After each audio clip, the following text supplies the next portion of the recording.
बरंच भक्ती महत्वाची आहे, कुळ महत्वाचं नाही. भक्ती महत्वाची आहे, परिस्थिती महत्वाची नाही. भक्ती महत्वाची आहे, अधिकार महत्वाचा नाही. भक्ती महत्वाचे, आयुष्य वय महत्वाचं नाही.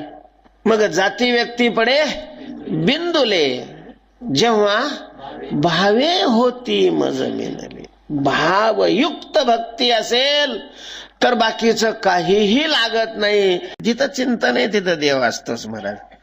आपण भगवत चिंतन करायला लागलो देह भावाला विसरून की देव आपल्या जवळ असतो. देवाचा पत्ताच हा आहे, अचूक पत्ता आहे.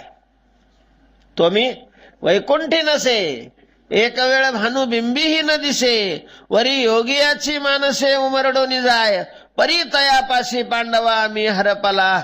घेवसा नाम घोष बरवा करीती माझा. ज्या ठिकाणी माझा नामघोष बरवा